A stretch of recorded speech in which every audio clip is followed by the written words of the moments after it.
Mbak Nanda.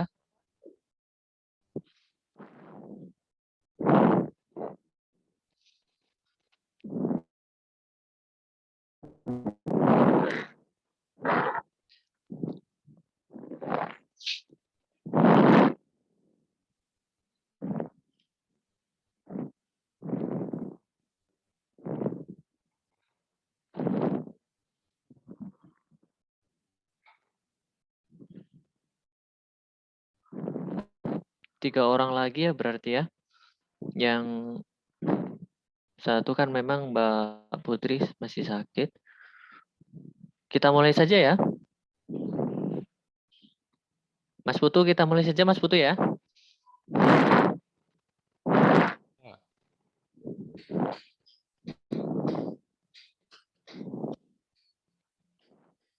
Mas Rizky, gimana kabarnya? Sehat Mas? Alhamdulillah Pak, sehat. Sehat ya. Ini kemarin saya disuruh beli sama Bu Rafeni, ini langsung saya beli nih. Saya sebenarnya paling nggak pengen proses perkuliahan, apalagi masih daring seperti ini, kita terhambat. Paling nggak pengen, saya paling nggak suka juga. Jadi kita ibarat proses perkuliahan kadang ketemu tatap muka aja penjelasan belum tentu memahami, apalagi kondisi saat ini sudah daring, terhambat koneksi, apalagi terhambat alat. Saya nggak pengen seperti itu. Jadi ya mudah-mudahan suara saya sekarang udah jelas ya, Jelas banget, Pak. Jelas, Pak. Bu. Jadi ya saya nggak pengen proses perkuliahan kita terhambat. Jadi kita mulai saja ya. Baik, Assalamualaikum warahmatullahi wabarakatuh. Waalaikumsalam warahmatullahi wabarakatuh. Warahmatullahi wabarakatuh. Alhamdulillahirrahmanirrahim. Bersyukur kita pada Allah Subhanahu wa taala karena pada nikmat sehat sehingga kita dapat mengikuti perkuliahan pada pagi hari ini. Walaupun dengan kondisi daring, mudah-mudahan tidak menyurutkan semangat Mbak Mas sekalian untuk mengikuti perkuliahan. Dan ada teman kita yang memang masih dalam kondisi sakit, mudah-mudahan bisa segera diberikan kesehatan. Perkuliahan kita pada pagi hari ini membahas terkait mata kuliahnya organisasi dan manajemen. Ini saya share screen ya.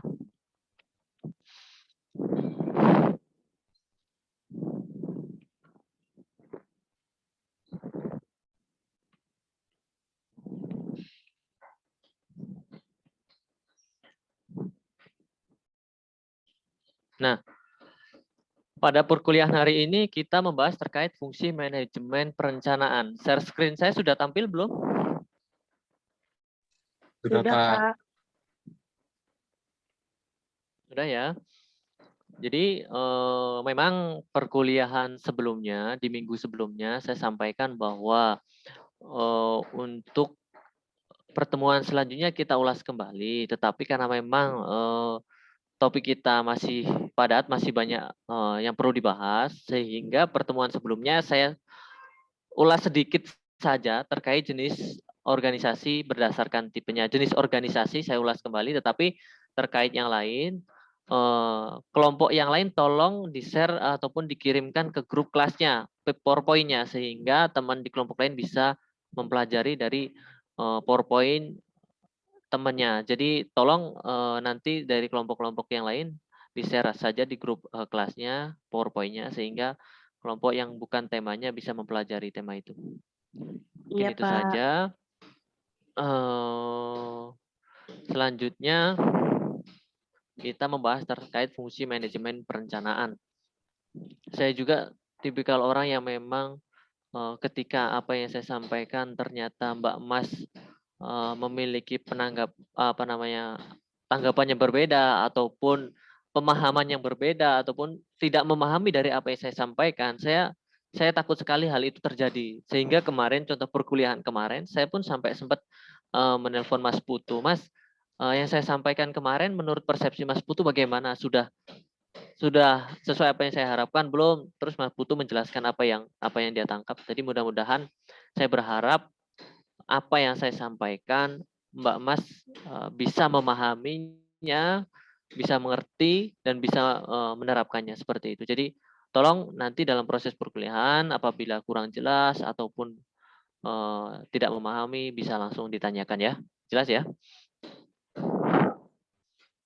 Lanjut Yes, ke Pak. fungsi manajemen perencanaan. Di sini saya sedikit ulas terkait, sebentar ya, kok ini nggak mau tampil. Nah, kemarin kita kan sempat membahas terkait jenis organisasi berdasarkan banyak hal. Ini saya sampaikan di sini berdasarkan tipenya. Kemarin saya belum terlalu memahami terkait jenis organisasi. Jadi saya di sini menyinggung sedikit jenis organisasi berdasarkan tipenya. Di sini ada organisasi lini, organisasi staf, organisasi lini dan staf, organisasi fungsional, organisasi lini, staf dan fungsional. Pak, mohon maaf Pak, kok masih fungsi manajemen Gimana? perencanaan? Masih fungsi manajemen perencanaan di sini. Oh, masih fungsi manajemen perencanaan ya? Iya, Sudah muncul belum sekarang? belum. Bentar, saya ulangi lagi ya.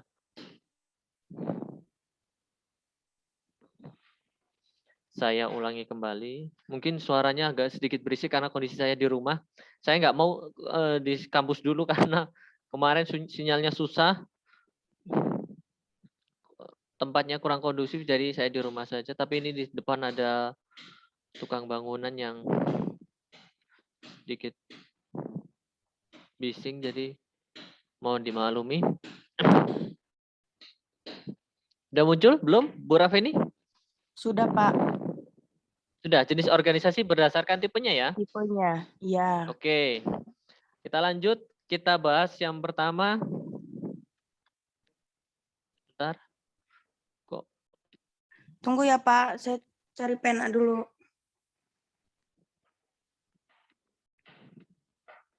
bentar kok malah sekarang nggak bisa di next. Nah, sekarang kita bahas organisasi lini.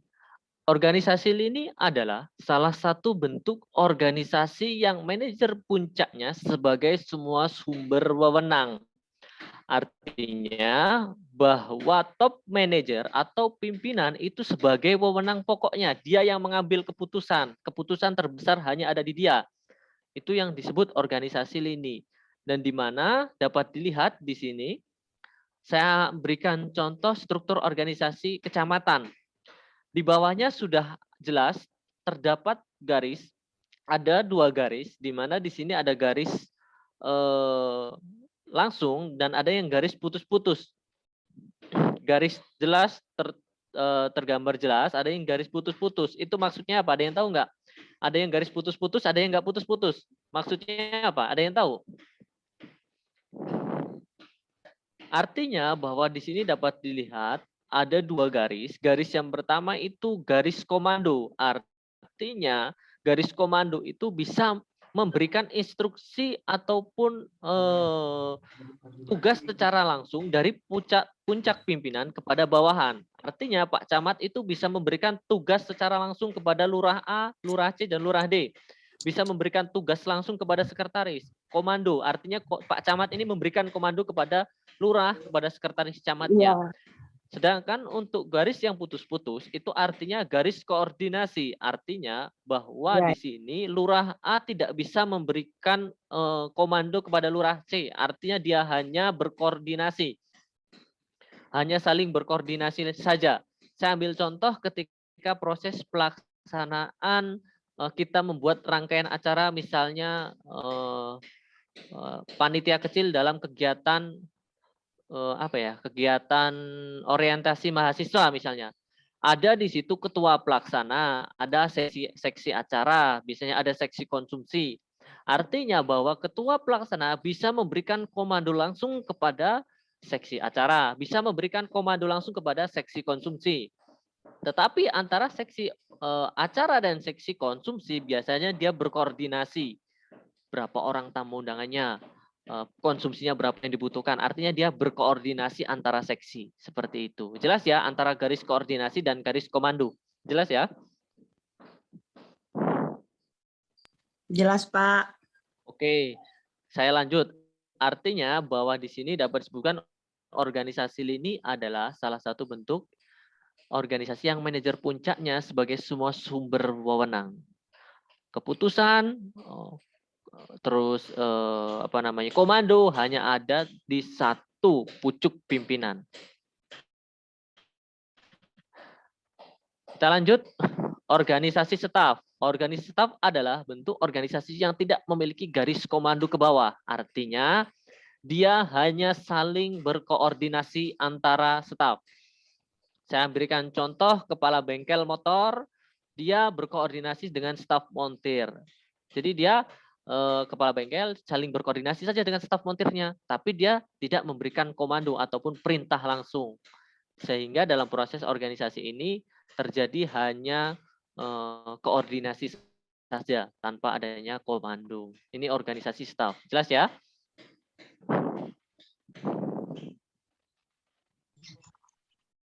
Lanjut, organisasi lini dan staf.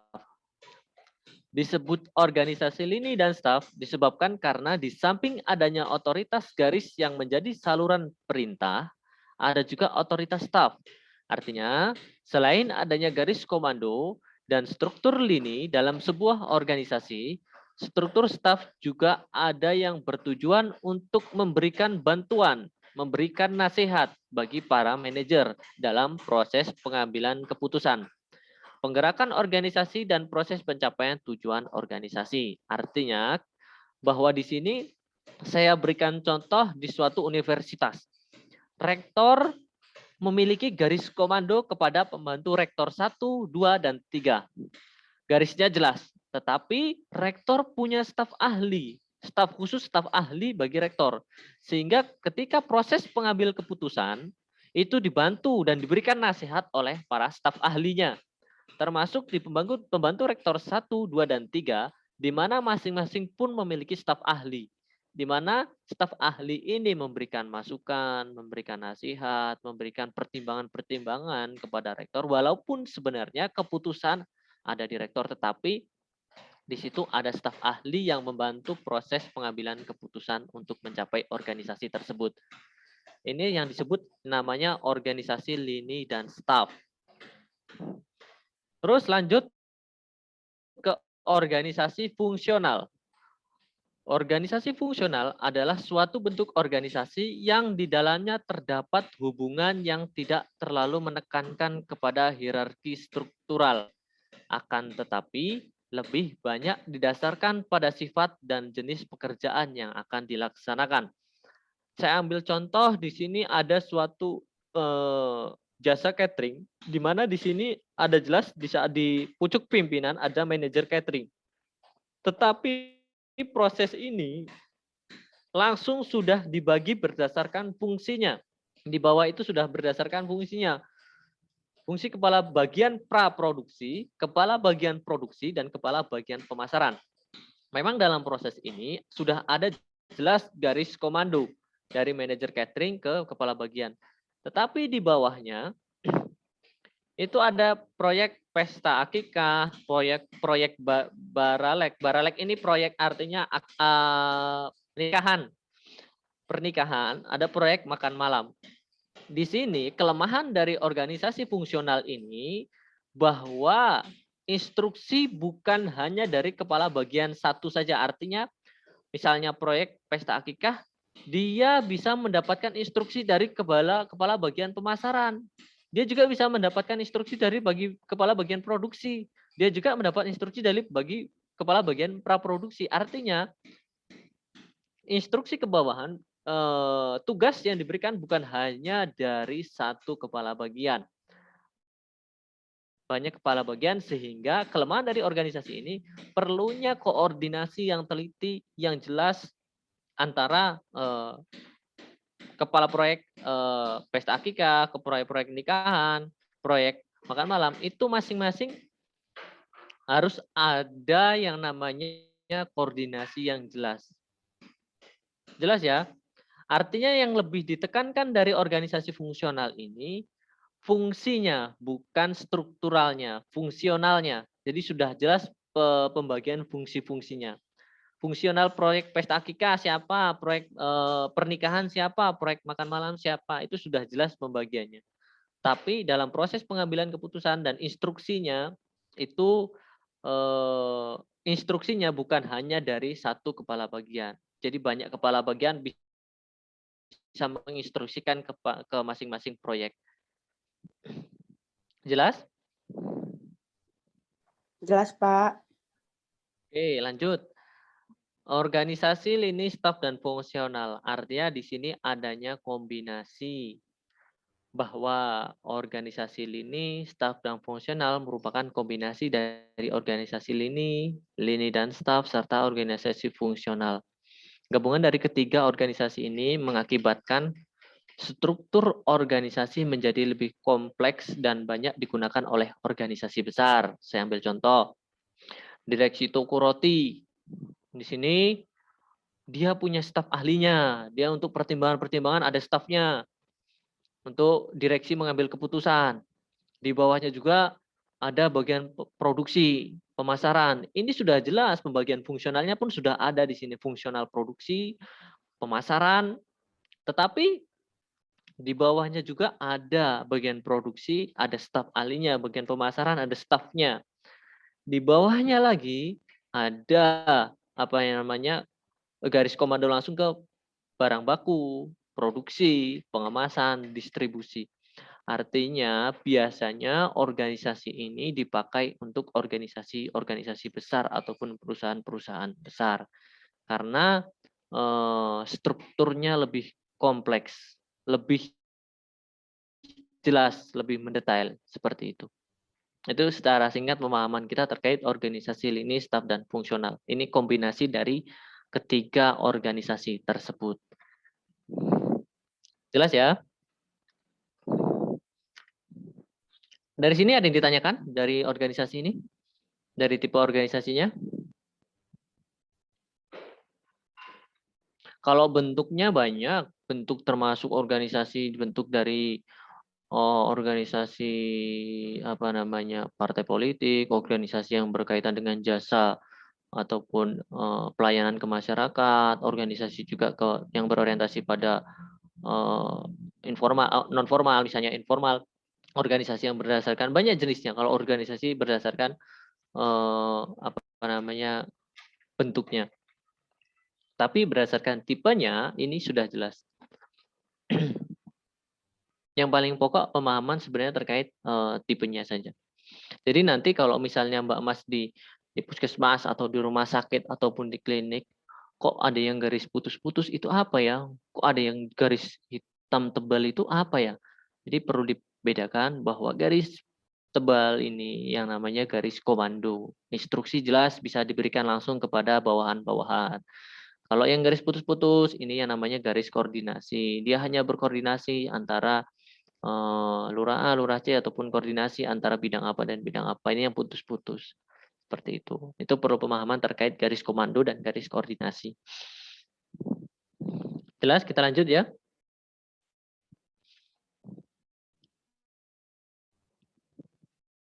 Nah, itu yang tadi saya sampaikan sebenarnya lebih ke pengulasan kembali terkait jenis organisasi yang memang sebelumnya kita bahas. Selanjutnya topik kita terkait perencanaan, planning.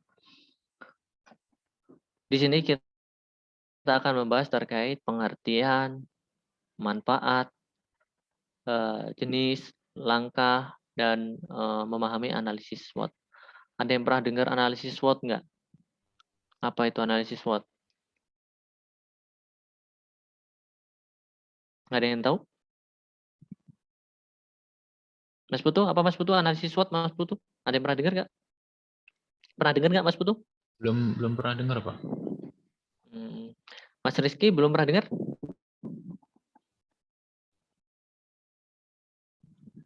Belum, Pak.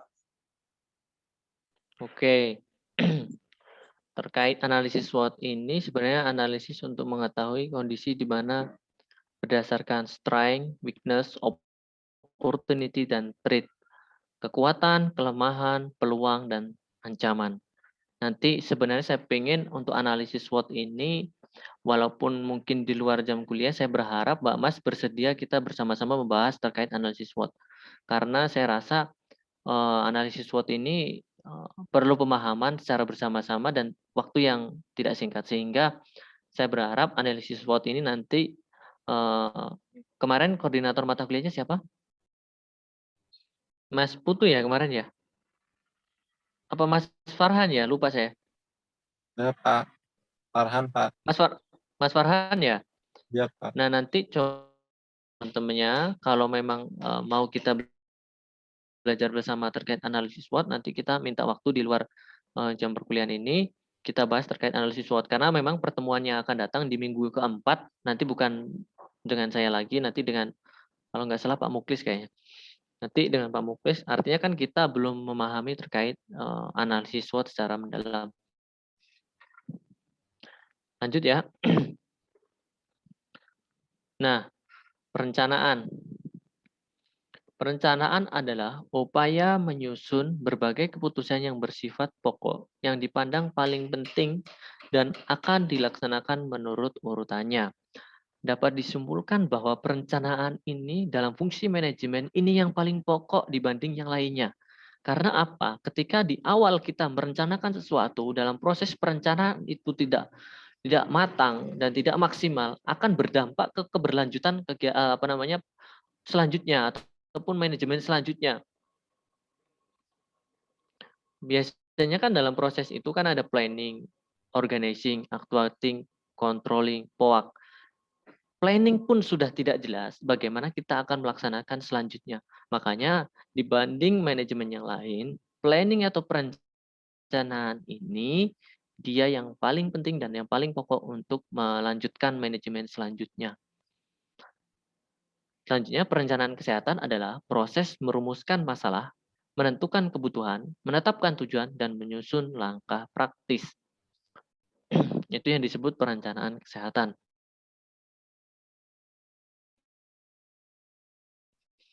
Nah, ini manfaatnya, mengetahui tujuan yang ingin dicapai. Kita sudah merencanakan tujuan capaian kita itu apa. Kalau kita sudah merencanakan segala sesuatu, kita pasti tahu tujuan yang ingin dicapai. Selanjutnya, mengetahui cara mencapainya. Dan cara, bagaimana sih kita untuk mencapai itu? Kita sudah mengetahui itu dalam proses perencanaan.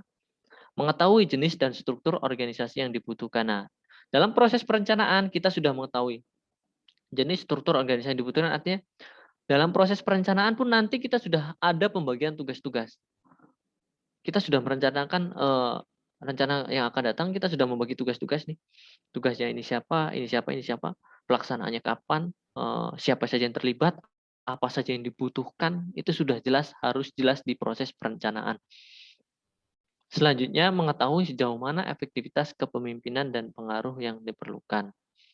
Lanjut, mengetahui bentuk dan standar pengawasan yang akan dilakukan. Artinya, ketika kita sudah merencanakan sesuatu, pasti standar pengawasan yang akan dilakukan apa nih untuk proses kegiatan nanti itu berjalan dengan baik. Standar pengawasannya bagaimana? Lanjut, aktivitas organisasi dapat berjalan teratur. Nah, kita sudah merencanakan, planning sudah ada, semua sudah jelas, detail. Artinya, ketika itu sudah dilakukan, maka organisasi dapat berjalan dengan teratur. Lanjut, dapat mengurangi jenis pekerjaan yang tidak produktif. Nah, ketika kita sudah memplanning segala sesuatu dengan baik dan benar, sudah runtut, sudah tugasnya sudah jelas, nantinya pekerjaan yang tidak produktif ini kita bisa singkirkan, bisa kita kurangi. Selanjutnya, dapat mengukur hasil kegiatan yang dicapai. Planning sudah jelas, pelaksanaan selanjutnya dapat diukur nanti. Ketika kita sudah melakukan ini, hasil kegiatan yang ingin kita capai apa? Sudah jelas di situ ketika kita sudah melakukan perencanaan. Lanjut. Nah, ini jenisnya nih. Perencanaan strategik, perencanaan jangka menengah, perencanaan jangka pendek. Nah, perencanaan strategik yang dimaksud adalah perencanaan jangka panjang. Perencanaan jangka panjang yang dimaksud di sini biasanya perencanaan ini diambil oleh top manager atau pucuk pimpinan.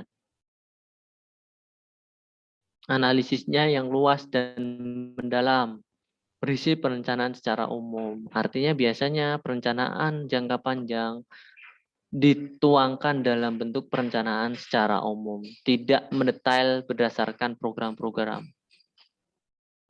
Selanjutnya, perencanaan jangka menengah, sifatnya menengah, analisisnya sederhana, berisi perencanaan tertuju. Artinya perencanaan sudah mulai menjurus.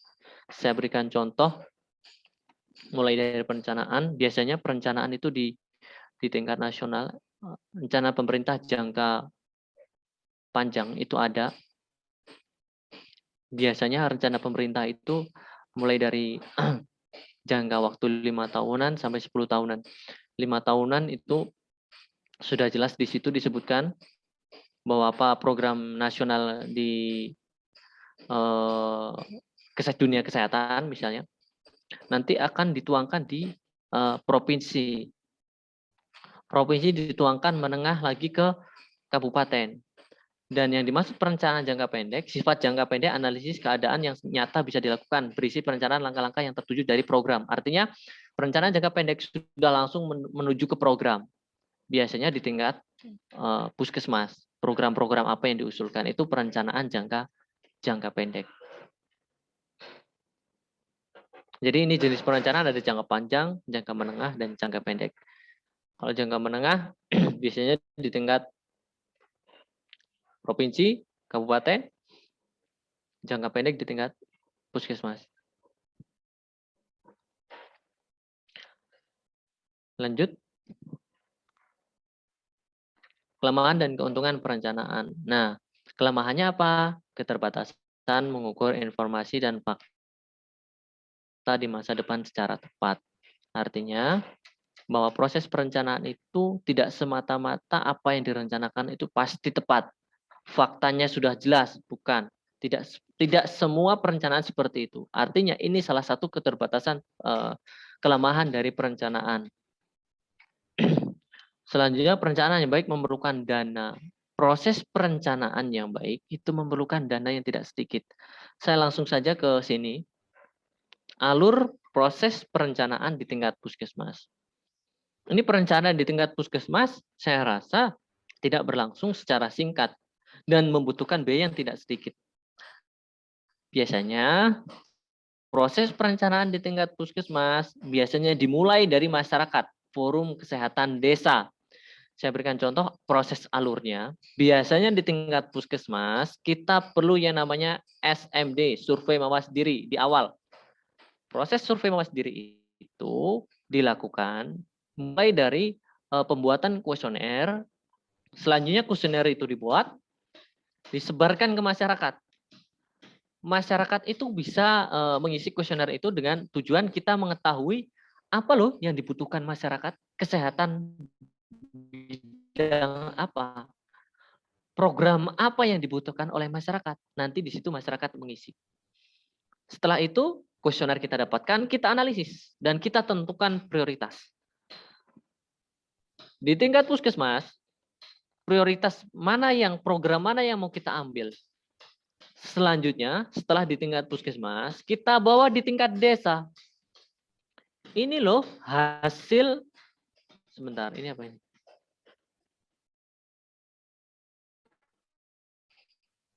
Oh ya, nggak apa-apa Bu.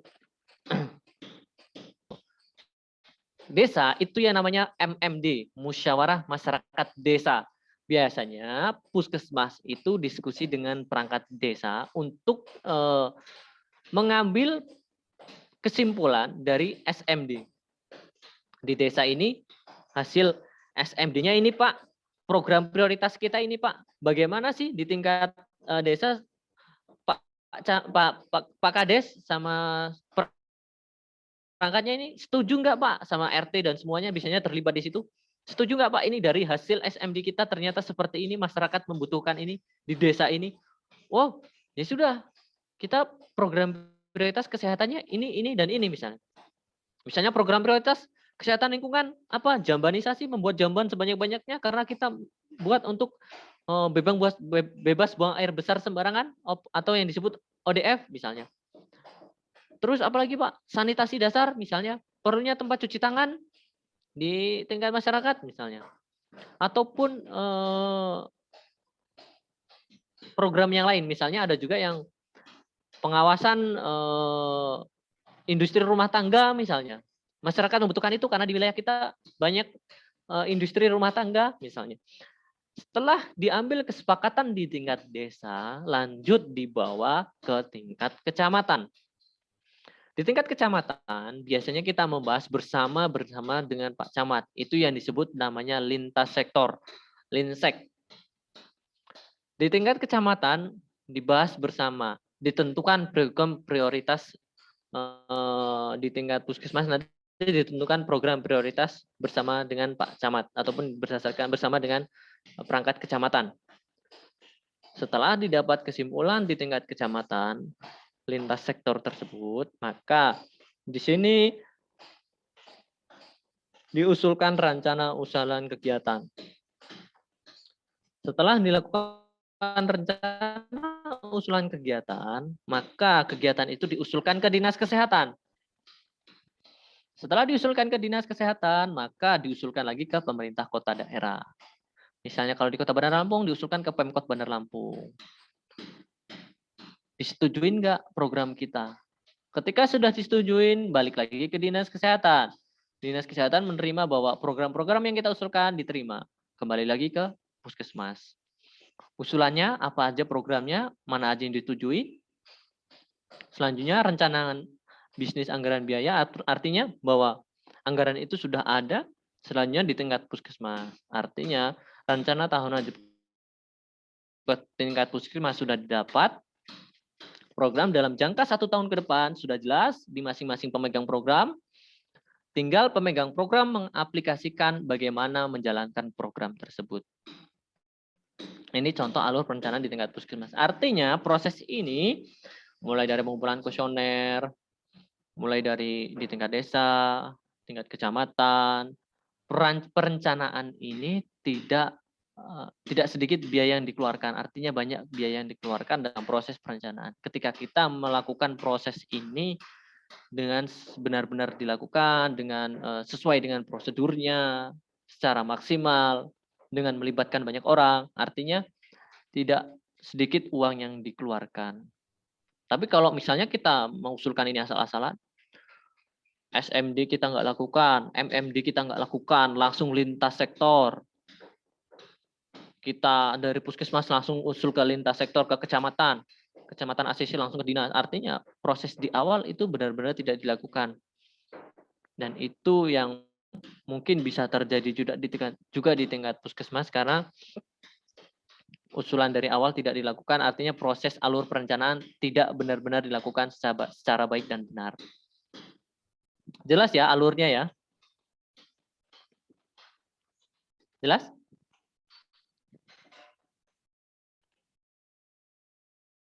Ada yang ditanya?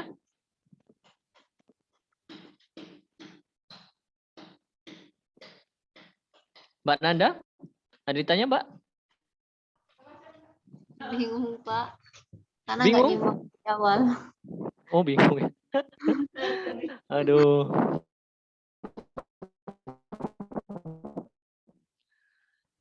Yang lain? Mbak Viola, Mbak Suci? Jelas nggak, Mbak? Atau bingung?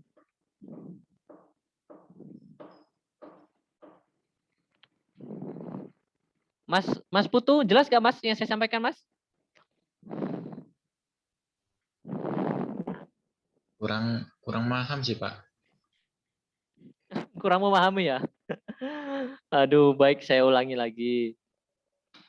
Saya ulangi lagi, ini kayaknya banyak teman-teman yang nggak memahami. Mbak Suci, Mbak Viola, ini mana Mbak Suci, Mbak Viola? Kurang paham juga, Pak. Suara saya jelas, Mbak? Jelas. Oke, saya ulangi lagi ya. Sebentar, saya ulangi lagi. Mana ini?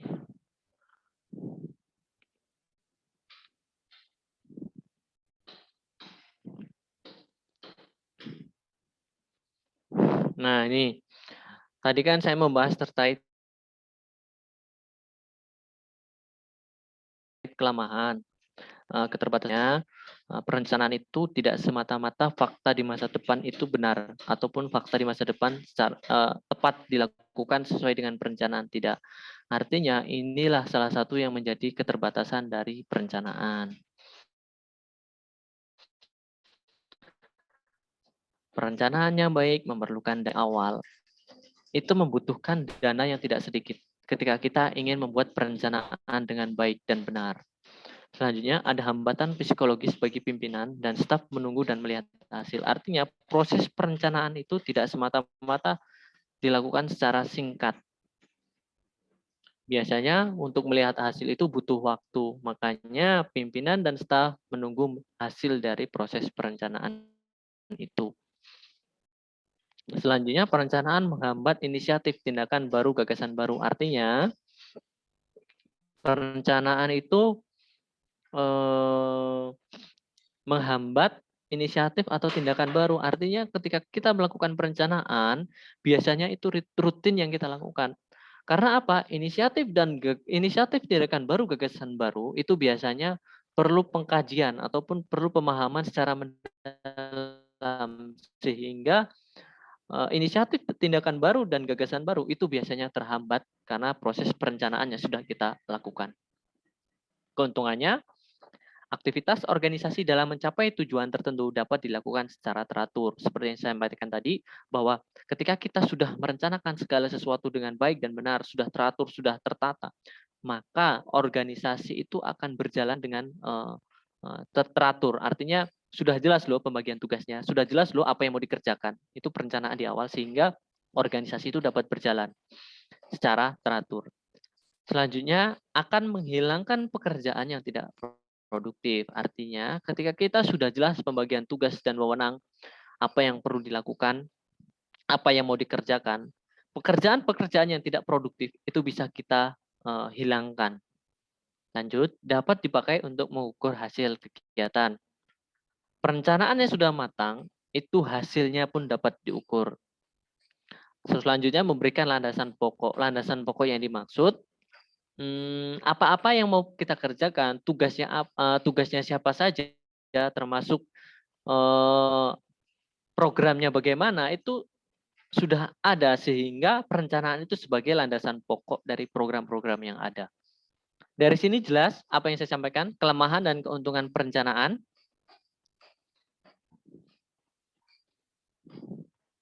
Jelas? Mbak Nanda, jelas Mbak Nanda? Pak. Ini mohon maaf, saya ngomongnya agak susah karena saya masih radang, jadi ngomong agak susah. Iya, Pak. Lanjut, langkah-langkah perencanaan. Ini menurut A.A. Gede Muninjaya 2004 dalam buku Manajemen Kesehatan ada 5 langkah. Dan ini saya kutip dari buku Organisasi dan Manajemen di Unit Kerja Rekam Medis, di mana ada 5 langkah. Yang pertama, analisis situasi. Yang kedua, mengidentifikasi masalah dan prioritas, hambatan dan kelemahan program. Yang terakhir, menyusun rencana kerja operasional (RKO).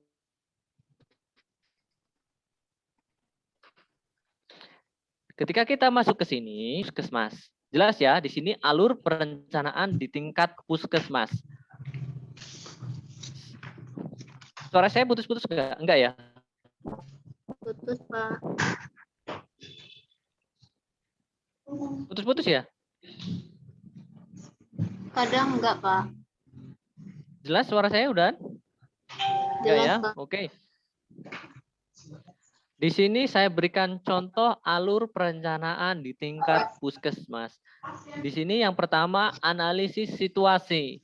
Analisis situasi yang dimaksud biasanya di tingkat forum kesehatan desa. Proses perencanaan di tingkat puskesmas yang pertama itu SMD, survei mawas diri. Biasanya SMD itu untuk mengetahui apa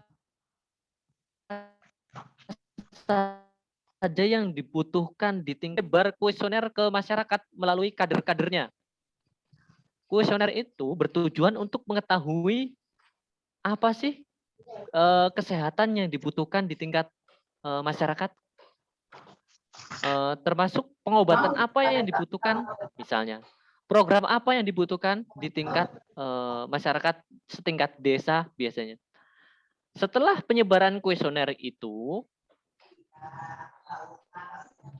maka kuesioner diambil ke puskesmas, dibawa ke puskesmas, dilakukan analisis. Setelah dilakukan analisis, biasanya puskesmas menentukan program prioritas. Program itu banyak sekali. Jadi biasanya puskesmas itu menentukan program prioritas. Di desa ini, di kecamatan ini biasanya kita mau program prioritas kita apa? Apakah di bidang kesehatan lingkungan atau di bidang yang lain misalnya. Setelah program prioritas kita dapatkan, maka dibawa ke tingkat desa. Di tingkat desa biasanya dinamakan MMD, musyawarah masyarakat desa. Kita sampaikan tuh, Pak, ini loh Pak, hasil survei kemarin masyarakat butuhnya ini dan ini. Programnya ini dan ini. Masyarakat butuh ini. Pak Kades kira-kira setuju nggak program yang kita usulkan? Biasanya gitu. Setelah kepala desa menyetujui, sudah kepala desa sepakat dari apa yang sudah kita usulkan, maka program itu kita bawa di tingkat kecamatan. Sampai sini ada yang kurang jelas? Jelas nggak yang saya sampaikan sampai sini? Jelas, Pak. Oke, jelas. Di tingkat kecamatan biasanya kita yang disebut namanya lintas sektor ataupun linsek.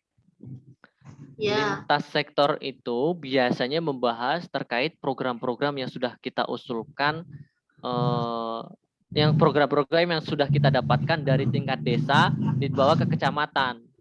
Kita musyawarah dengan Pak Camat. Intinya kita sampaikan, Pak, masalah kita tuh ini. Masalah kesehatan di wilayah kita ini dan ini. Kita punya program prioritas ini. Kira-kira Pak Camat kira-kira mendukung nggak program prioritas kita? Oke, saya mendukung. Lanjutkan program prioritas ini nih. Apa saja yang dibutuhkan misalnya. Ketika kecamatan sudah mendukung program prioritas yang sudah kita usulkan, selanjutnya program itu kita ajukan ke Dinas Kesehatan di tingkat kabupaten kota. Setelah itu Dinas Kesehatan mengusulkan program tersebut ke tingkat pemerintah daerah, Pemdanya. Kalau di Bandar Lampung biasanya Pemkot Kota Bandar Lampung. Kalaupun di kabupaten biasanya pemerintah daerah, misalnya Pemda Tanggamus, Pemda Lampung Tengah, ataupun Pemda yang lain. Sudah sampai di pemerintah daerah, biasanya ketok palu tuh. Anggarannya sudah disetujui, programnya disetujui. Kembali lagi ke Dinas Kesehatan lalu menyampaikan ke tingkat puskesmas. Sampai di puskesmas, usulan mana yang sudah disetujui nih di dinas? Oh ini disetujui semua. Anggarannya sekian, sudah jelas tuh biasanya di BOK. Bantuan Operasional Kesehatan. Nah, di tingkat puskesmas biasanya merencanakan program itu. Pemegang program biasanya membuat jadwal kegiatan, membuat planning siapa yang terlibat, bagaimana menjalankan program itu di tingkat program. Biasanya pemegang program biasanya merencanakan itu. Termasuk contoh saya berikan ya. Saya berikan contoh di tingkat puskesmas ada pemegang program yang saya sampaikan tadi kesehatan lingkungan. Ataupun saya misalnya pemegang program pencegahan dan pengendalian penyakit menular misalnya. Salah satunya program TB, tuberkulosis. Programnya yang disebut biasanya kalau TB itu ada yang sweeping suspek TB di pondok pesantren misalnya. Nah, pemegang program, saya sebagai pemegang program pencegahan dan pengendalian penyakit menular, biasanya langsung ke, oh ini programnya ini loh, apa namanya, disetujuin untuk pelaksanaan di tingkat pondok pesantren. Siapa yang terlibat nanti? Programnya mau dijalankan kapan? Siapa yang terlibat? Waktunya kapan? Tempatnya, pondoknya di mana aja? Itu dirinci detail dalam proses perencanaan di tingkat program. Gitu. Nanti tinggal proses pelaksanaan. Jelas ya alurnya ya? Saya sampaikan ya. Ya, Pak. Oke. Yang lain, Mbak Suci jelas, Mbak Suci?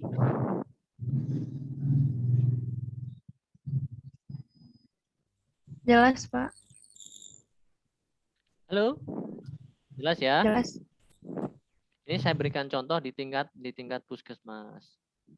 Kalau di tingkat unit kerja rekam medis nih, bisa ini diterapkan. Artinya, dalam proses alur di tingkat rekam medis, biasanya kita identifikasi ruangan dari raknya. Sudah sesuai belum raknya nih?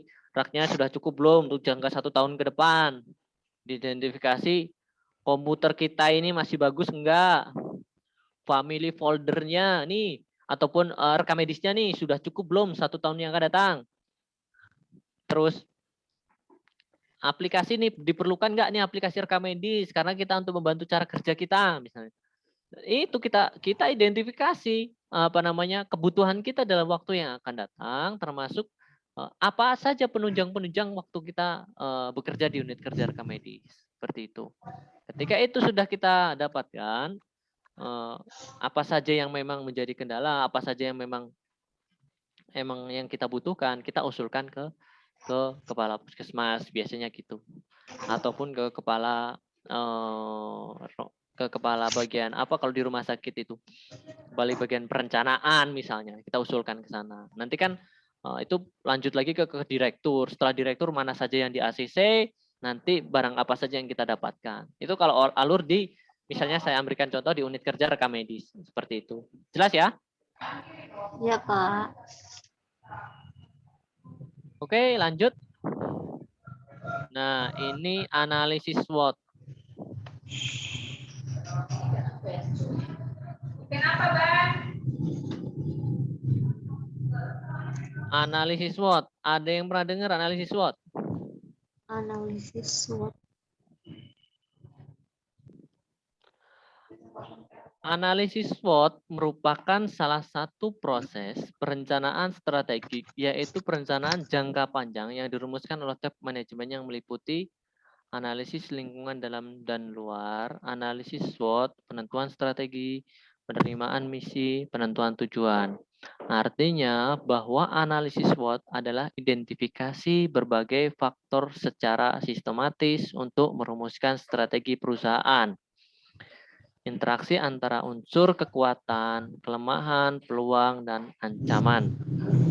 Kekuatan strength, kelemahan weakness, peluang opportunity, dan ancaman threat.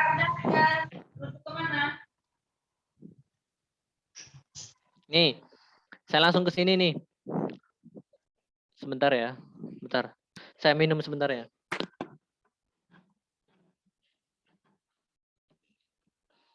Sebentar. Saya tinggal sebentar saja.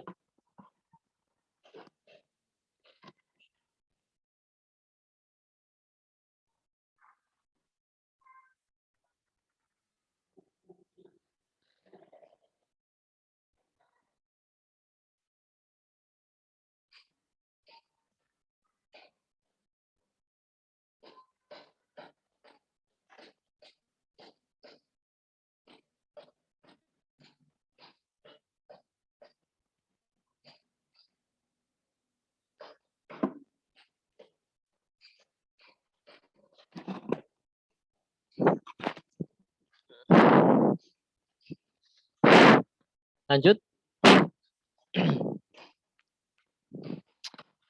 Ada yang pernah dengar analisis SWOT nggak? Belum ada? Jadi gini, analisis SWOT itu sebenarnya kita ingin mengetahui sebagai berikan contoh perusahaan kita itu berada di posisi mana? Maksudnya, di sini jelas ada sumbu X, sumbu Y. Mungkin sudah pernah lihat ya sumbu X, sumbu Y ini ya, waktu sekolah. Di mana sumbu X itu lebih ke apa ya? Secara internal. Artinya kita kondisi di dalam kita. Kalau sumbu Y itu eksternal atau faktor dari luar. Saya ambilkan contoh.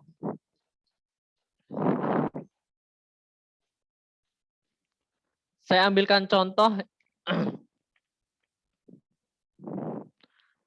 Nih, saya punya produk misalnya Fitsi. Fitsi di sini kekuatan dari produk saya ini apa?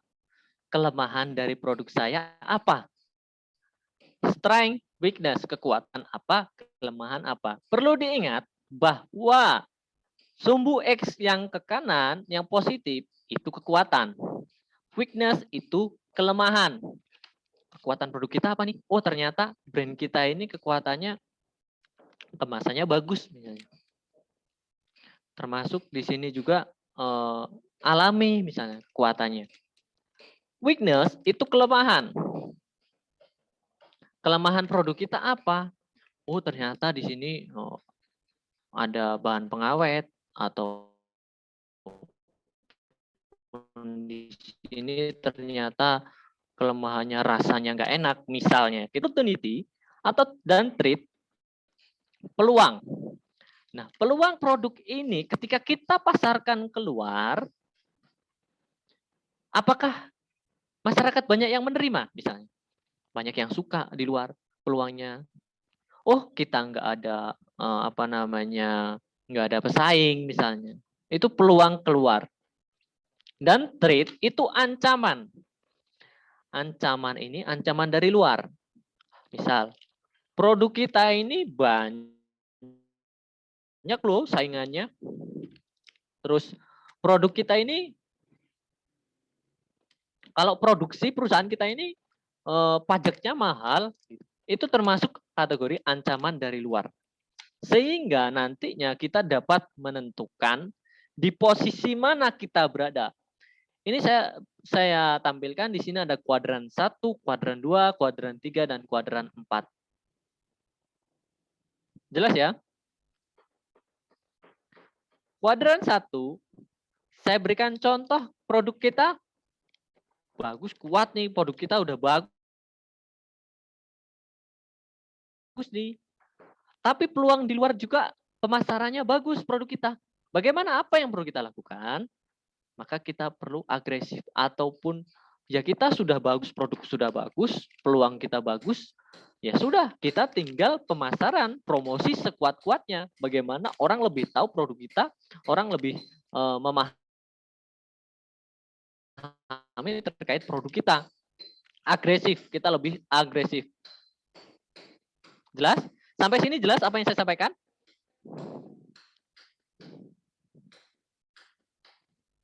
Halo? Jelas, Pak. Ya, Pak. Atau mungkin ada yang ditanyakan, silakan. Atau mungkin ada yang masih bingung?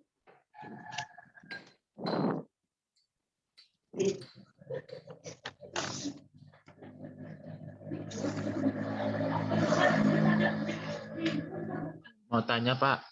Ya, silakan. Itu kan analisis SWOT ada kekuatan, kelemahan, peluang, dan ancaman. Ya. Kalau itu untuk mengatasi kelemahannya itu ada caranya atau gimana, Pak? Nah, gini, nanti kita lanjut lagi ya. Ini nanti berlanjut Mas Putu. Nanti sampean memahami. Jadi gini, ketika produk kita ini sudah bagus, peluangnya di pasaran ternyata banyak orang yang menerima. Peluangnya bagus kita di luar. Kita nggak ada saingan sama sekali. Artinya proses kita ini harus promosi sebanyak-banyaknya. Harus agresif. Gitu loh. Itu ketika kita masuk di kuadran 1. Kuadran 2, produk kita bagus, ancaman dari luar pun banyak. Artinya apa? Kita harus diferensiasi. Diferensiasi yang dimaksud sudah maksudnya gini, sudah produk kita sudah bagus nih, secara produk sudah bagus. Sudah kuat. Nggak bikin ini tuh. Ada? Bisa dimatikan ininya, speakernya. Nah, produk kita sudah bagus nih. Tapi ancaman dari luar banyak. Apa yang perlu kita lakukan? Diferensiasi. Diferensiasi yang dimaksud, kita lebih ke bagaimana sih caranya orang lain biar memilih produk kita. Maksud? Apakah ada hal yang memang perlu kita unggulkan di sini misalnya. Sehingga pada proses ini strateginya perlu kita ubah lagi. Diferensiasi ini contohnya ya, misalnya produk kita ini sudah bagus tetapi ancaman dari luar banyak. Apa yang perlu kita lakukan? Bagaimana ancaman, misalnya ancaman pesaing, saing di luar banyak, saingan di luar banyak. Apa yang perlu kita lakukan? Kita perlu mengalihkan strategi bagaimana caranya orang lain itu memilih produk kita. Selanjutnya, kuadran ketiga jelas di sini dapat dilihat bahwa threat, ancaman di luar banyak. Tapi produk kita ini sudah ancaman banyak, jelek pula. Apa yang perlu kita lakukan? Wis produknya elek, wis produknya jelek, ancaman di luar banyak. Biasanya dalam posisi ini kita perlu diferensiasi, bertahan. Kalau diibaratkan dalam proses contoh di klinik kita sudah pelayanan nggak bagus, saingannya banyak. Apa yang perlu kita lakukan? Biasanya di posisi ini perusahaan itu diferensiasi. Ya sudahlah, kita bertahan dengan kondisi seperti ini. Di sisi lain perlu yang namanya memperbaiki keburukan kita, pelayanan kita tingkatkan. Jelas? Jelas, Pak. Lanjut. Kuadran keempat, peluang kita banyak.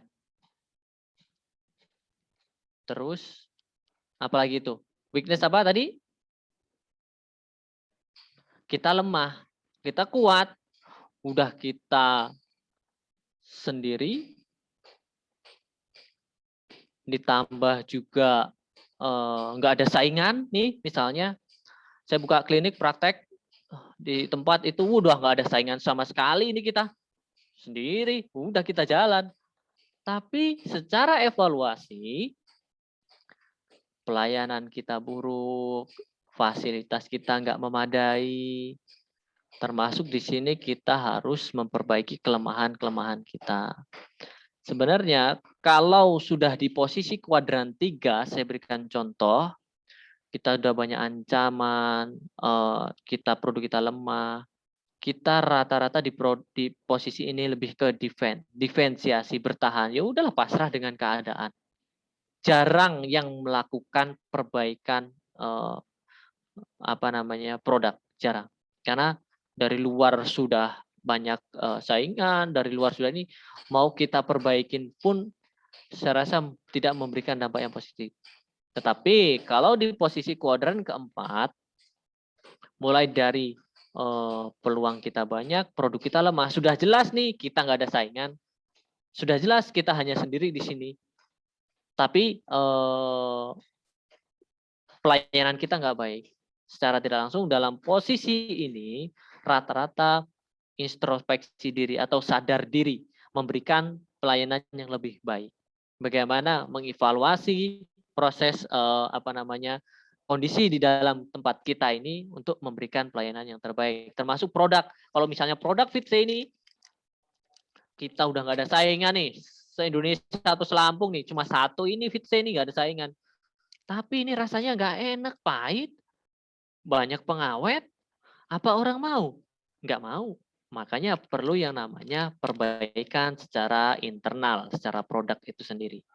Jelas ya? Sekarang timbul pertanyaan. Nanti saya pengen Mbak Mas sekalian memberikan apa namanya ya? Nih, memberikan matriks. Nah, pertanyaannya nih, bagaimana menentukan posisi kita berada di mana? Di unit kerja rekam medis ini bisa diterapkan, termasuk di klinik pun itu bisa diterapkan. Di posisi mana kita berada?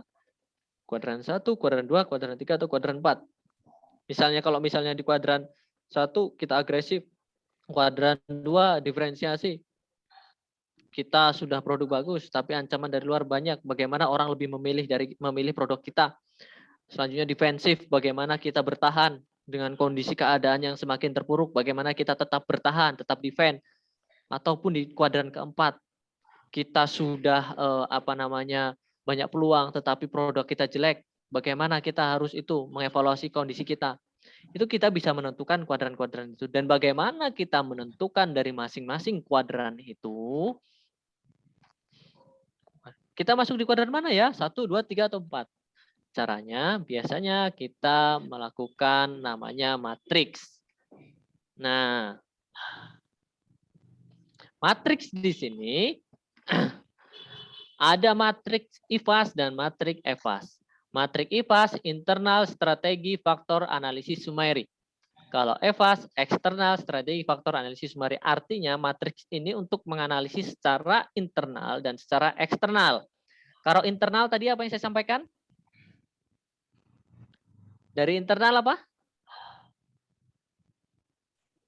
Sumbu apa? Internal?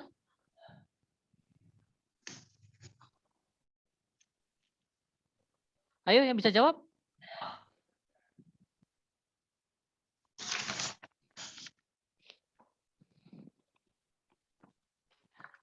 Internal dan eksternal. Internal sumbu. Oh, berarti ini nggak paham ini. Nggak ada yang tahu. Mbak Bu X, Pak. Nah, oke. Internal sumbu X. Apa Mbak Suci sumbu X-nya? Internal. Ada strength dan weakness. Kekurangan Nah, dan kelebihan. Oke. Kelebihan dan kekurangan, strength dan weakness. Ya. Sumbu Y dia masuk EFAS. Eksternal strategi faktor analisis. Kita menganalisis dari faktor eksternalnya. Oke, lanjut. Dari matriks ini, analisis ditulis, di sini ada S, ini strength, kekuatan. Saya berikan contoh kemasan ini. Saya ambil contoh misalnya kemasan. Kemasannya menarik, aman, minimalis. Nah, nilai ini ada integrity dan rating. Integrity yang dimaksud, ini biasanya penilaian integrity ini dari pakar, dari orang yang mahir terkait kemasan. Pakarnya nih, pakar dari ini siapa nih misalnya. Pakar mengatakan, wow menarik, oh ini benar-benar menarik nih, skornya 4 misalnya. Aman, ini aman nih, gak gampang sobek nih. Kemasannya bagus, aman, skornya 3 aja. Minimalis, oh nggak terlalu besar, ukurannya kecil nih, minimalis lah, bagus, 3 aja skornya. Artinya integrity ini yang menentukan dari pakar, dari orang yang ahlinya. Jadi diharapkan totalnya skor itu harus 10. Harus 10 ya. Kondisi ini A, B, C atau penilaian ini sebenarnya bukan hanya 3. Mau banyak pun nggak jadi masalah. Tapi diharapkan totalnya 10. 10 yang dimaksud ini sebenarnya dalam artian persen. Artinya jangan lebih dari 10. Lanjut, rating. Rating ini itu yang menentukan dari luar, dari orang, dari masyarakat. Misal kita survei ke masyarakat, ratingnya berapa? Penilaian rating ini tidak semata-mata langsung kita tanya satu orang, Pak, ini menurut Bapak ratingnya berapa nih? Wah, 3. Itu tidak mewakili kalau kita hanya survei berdasarkan rating hanya dari satu orang. Populasi harus ditentukan. Perhitungan populasi nanti lanjut lagi ke perkuliahan selanjutnya. Tapi artinya secara singkat saya sampaikan di sini, rating itu yang menentukan dari luar.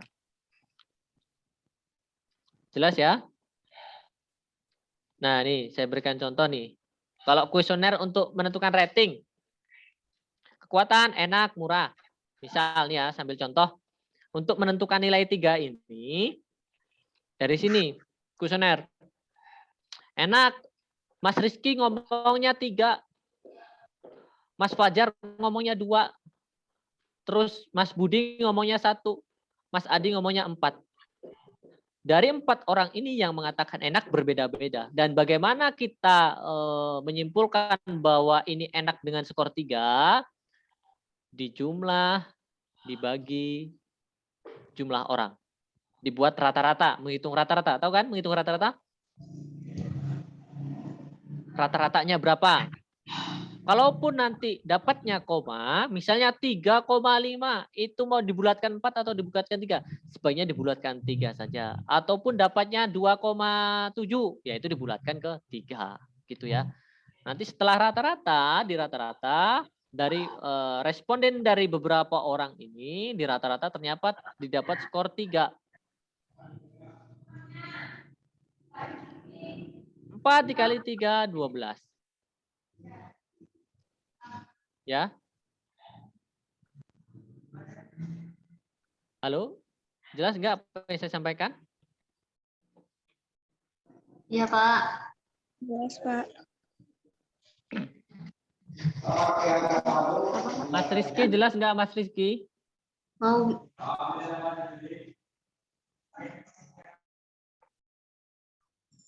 Mas Rizky? Iya Pak, jelas dikit-dikit Pak. Dikit-dikit ya. Yang lain? Saya sebenarnya ini loh, kalau menjelaskan ini sebaiknya tuh ini tatap muka ataupun kita langsung ketemu langsung ataupun butuh waktu yang panjang. Jadi karena memang ini berkelanjutan terus, tidak hanya satu satu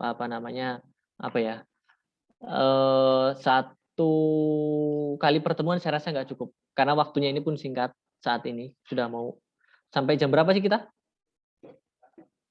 Sampai jam 9.40 ya. Nah, sebelum saya lanjutkan, saya takutnya Mbak Mas sekalian makin bingung nanti. Sebelum saya lanjutkan, sebaiknya Mbak Mas sekalian membuat analisis matriks-matriks antara IFAS dan EFAS.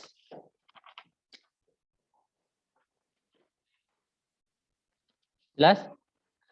Di pelayanan kesehatan.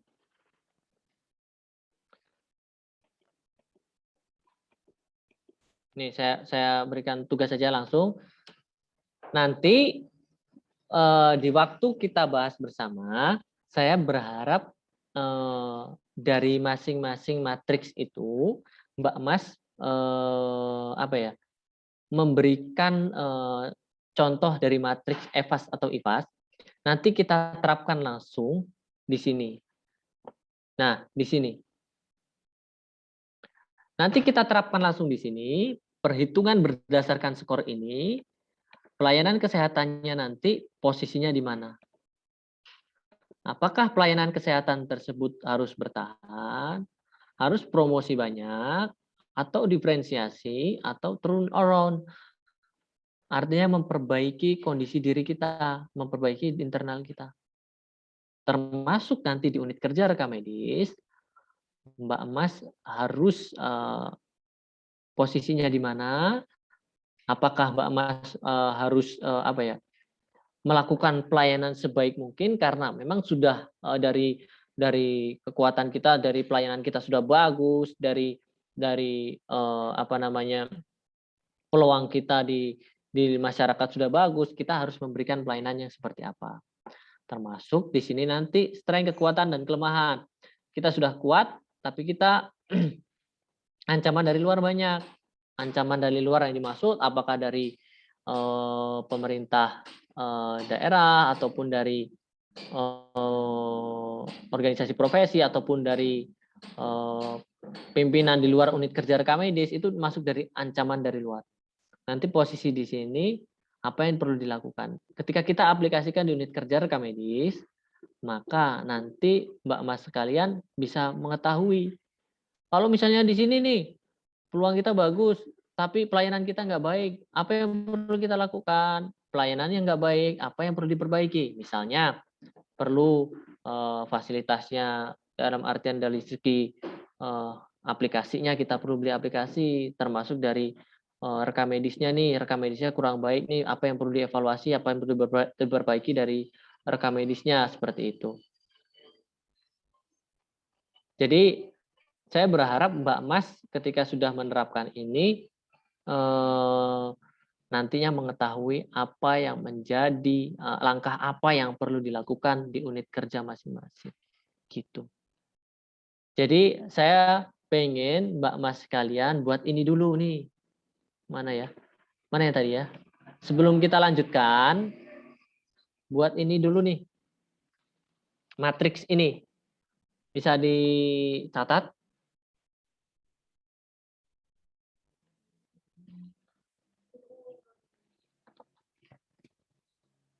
Ya. Jelas ya?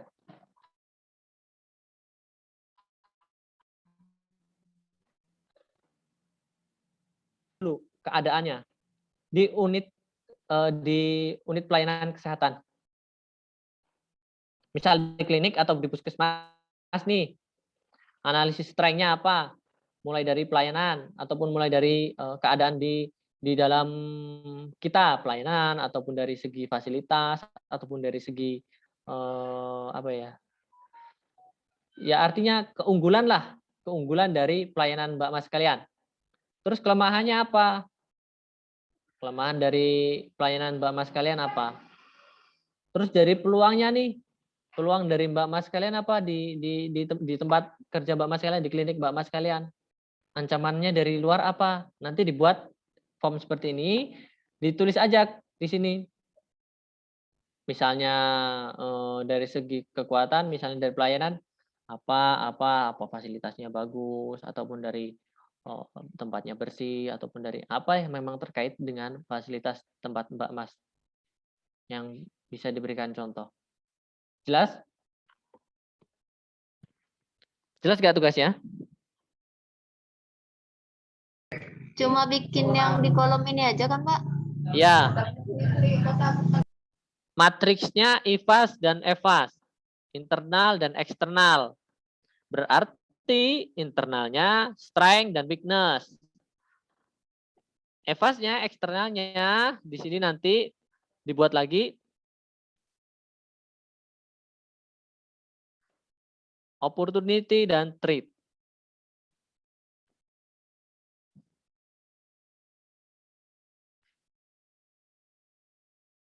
Jadi nanti ketika Mbak Mas sekalian misal diberikan amanah menjadi suatu pimpinan, Mbak Mas bisa melakukan analisis ini. Jelas? Tugasnya jelas?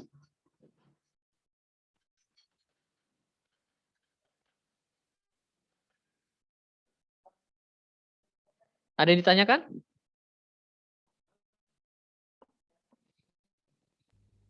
Izin bertanya, Pak. Ya, silakan Mbak Suci. Itu kan tadi katanya nilai integriti itu kan pakar yang ngasih nilai. Jadi Ya. gimana? Nah, kalau saya berikan contoh nih, ketika produk kita ini, saya berikan contoh yang saya ambil kemasan. Kita bisa cari pakar, orang yang ahli di bidang ini. Pakar yang mengatakan ini. Jadi kita tanyakan ke pakar, ke ahlinya, oh Pak, ini kemasan kita sudah standar belum? Menarik nggak menurut persepsi Mbak? Pak, pakar, Bapak kan sebagai pakar nih. Kemasan ini menarik. Kalau dari segi keamanan, menurut pakar aman. Dari segi minimalis, menurut pakar ternyata ini juga minimalis. Artinya evaluasi itu dilihat berdasarkan pakar. Termasuk nanti kalau di klinik ataupun di rumah sakit. Dari segi fasilitas misalnya. Kita dari segi fasilitas memadai, terus dari segi fasilitas apa ya? Lengkap misalnya, memadai lengkap, terus dari segi tempat misalnya bersih, aman, nyaman dan lain-lain. Itu nanti bisa ditanyakan menurut pakar yang memang ahli di rumah sakitnya, di bidangnya misalnya. Sudah berpengalaman di bidang itu, sudah ahli di bidang itu, kita bisa tanyakan, Pak, rumah sakit saya itu sudah sesuai standar belum? Dia kan sebagai ahli. Sudah fasilitas sudah memadai belum misalnya. Terus termasuk juga menurut pakar fasilitasnya sudah memadai belum, termasuk kategorinya nyaman enggak misalnya. Menurut pakar nyaman misalnya kan. Itu menurut pakar, orang yang ahli di bidangnya. Dan rating yang menentukan dari luar, orang yang merasakan fasilitas itu. Jelas ya? Mbak Suci ya? Jadi untuk tugas nanti kita nanya ke pakarnya langsung, Pak. Enggak usah. Artinya Mbak Mas buat matriks di sini, buat kolom yang ini aja. Nah, nilai ini nanti kita kerjakan bersama-sama. Integrity rating kita kerjakan bersama-sama. Artinya untuk integrity kita menanyakan kepada pakar, ya kita seumpamanya saja nanti kita menentukan secara bersama-sama. Kita nilai secara bersama-sama gitu loh. Jadi kalau Mbak Mas nanti tugasnya hanya matriks ini membuat strength misalnya, keadaannya apa, keadaannya aja sampai keadaan, nggak sampai ke integrity, rating, dan sampai ke skor, nggak usah. Nanti skor kita kerjakan bersama-sama, kita analisis secara bersama-sama, dan endingnya nanti kita masuk ke kemana gitu. Jelas, Mbak Suci?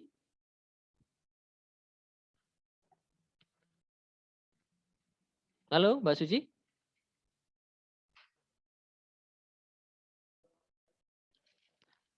Halo? Mas Putu, jelas Mas Putu? Kurang paham, Pak. Maksudnya gimana sih?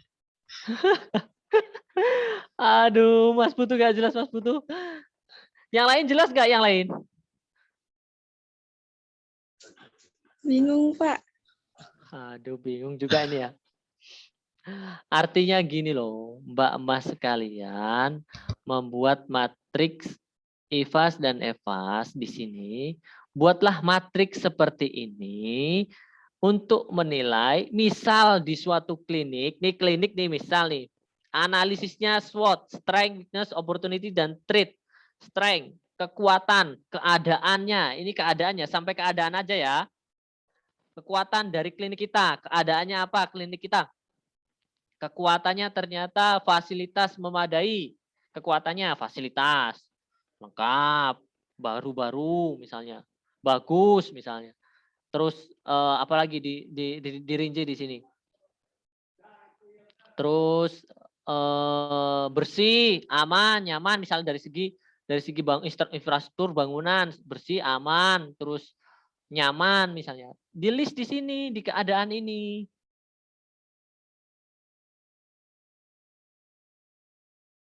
Itu kekuatan dari klinik. Lanjut, kelemahan. Kelemahan klinik kita apa? Misal, orangnya sedikit, jadi yang menerima pelayanan nggak ada dokter, misalnya dari segi pelayanan petugas kurang, misalnya kelemahan klinik kita. Terus ditambah apa lagi ya? Dari segi SDM kurang, dari segi pelayanannya lama misalnya. Itu kelemahan kita. Ditulislah di sini nanti misalnya di sini weakness, keadaannya apa, dibuat aja di list kayak gini. Tapi untuk nilai nanti kita kerjakan bersama. Tapi Mbak Mas kalian buat list aja analisisnya. Maksud nggak? Jadi di list aja nanti Mbak Mas buat materi kayak gini, di list S.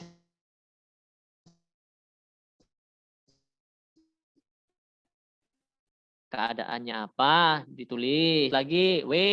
Keadaannya apa? Ditulis lagi. A, B, C, D, E, F. Misalnya sampai berapa. Terus, apalagi kekuatan, kelemahan, peluang. Peluang klinik kita apa? Nggak ada saingan. Ditulis misalnya. Peluangnya apa? Kita selain nggak ada saingan, apalagi misalnya. Ancaman, misalnya ancaman dari luar. Ternyata ancaman dari luar terkait terkendala apa aturan atau apapun yang terkait ancaman dari kondisi tempat kita gitu loh, klinik kita. Menurut persepsi Mbak Mas sekalian gitu. Nanti sudah kita dapat, Mbak Mas kirim ke saya, nanti saya buat kesimpulan dari apa yang Mbak Mas kerjakan, nanti saya buat tabel sendiri seperti ini. Saya jadikan satu, kesimpulannya apa, nanti kita baru analisis secara bersama. Maksud? Masih bingung? Masih bingung?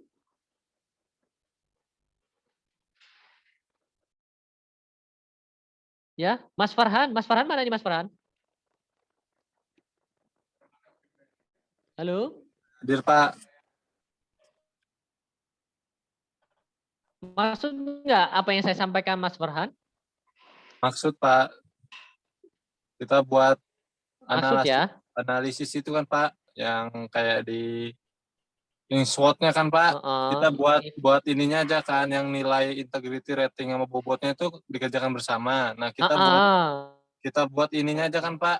Nah, kayak weakness-nya, kelemahannya, terus opportunity keadaan kita ya, Pak. Apa? Ya, Pak. Paham, insya Allah, Pak. Dibuat aja menurut toh klinik ataupun ya klinik lah, kita sambil contoh klinik ataupun rumah sakit silakan. Yang penting fasilitas pelayanan kesehatan nanti di list saja strength, weakness, opportunity dan threat. Nanti dikirim ke saya, dibuat tabel seperti ini. Nanti saya seleksi, saya jadikan satu. Kita analisis bersama gitu untuk integrity, rating dan bobotnya gitu. Jadi hanya membuat sampai matriks IFAS ini sampai dengan keadaan saja, enggak sampai nilai dan skor. Jelas ya? Masih kurang jelas?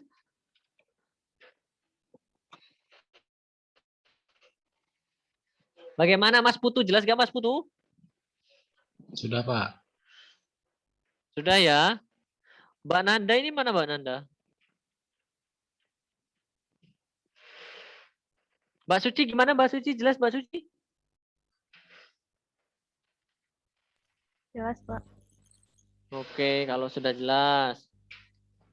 Nanti kalau yang temannya belum jelas, tolong yang sudah jelas disampaikan ke teman-temannya. Apalagi ada yang nggak mengikuti ini, Bu Rafeni ataupun yang lain. Nanti kalau memang sudah selesai, dikumpulkan ke saya. Jangan lama-lama. Nanti kemarin itu yang menjadi PJ mata kuliah ini siapa? Mas Farhan Aziz, hubungi saya. Pak, teman-teman sudah mengumpulkan tugas semua. Kita rencana ada waktu perkuliahan lagi. Di luar jam kuliah kita belajar bersama. Ini keberatan nggak kalau di luar jam kuliah Mbak Mas sekalian belajar bersama ini? Bareng-bareng kita belajar analisis SWOT ini. Kita belajar bersama, memahami terkait analisis SWOT di suatu fasilitas pelayanan kesehatan. Nantinya ketika tugas sudah dikumpulkan, kita analisis SWOT bersama-sama dan nanti Mbak Mas bisa menentukan di posisi mana tempat kita bekerja misalnya gitu. Jadi nanti Mas Farhan hubungi saya, Pak, kita ada waktu, teman-teman sudah sepakat di jam sekian, tanggal sekian misalnya. Oh ya sudah, saya bisa misalnya. Udah kita kuliah lagi bersama, tapi memang di luar jam kuliah. Kita belajar bersama saja bareng-bareng. Saya cuma pengen apa yang saya sampaikan Mbak Mas itu memahami semua, apalagi analisis SWOT. Saya rasa analisis SWOT ini penting. Penting karena Mbak Mas sekalian nanti jika diberikan amanah lebih ataupun bisa melakukan analisis SWOT di tempat Mbak Mas bekerja ataupun analisis SWOT ketika diberikan amanah menjadi suatu pimpinan, saya rasa analisis SWOT ini penting sekali.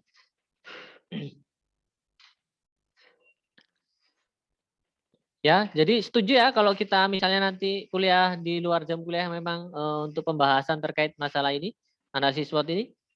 Karena memang di minggu yang akan datang pun udah bukan saya yang masuk perkuliahan, jadi ada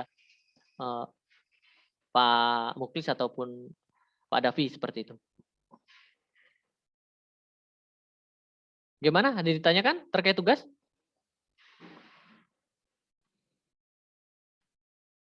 Cukup? Jelas? Apa bingung? Masih bingung? Ayo yang mau jawab.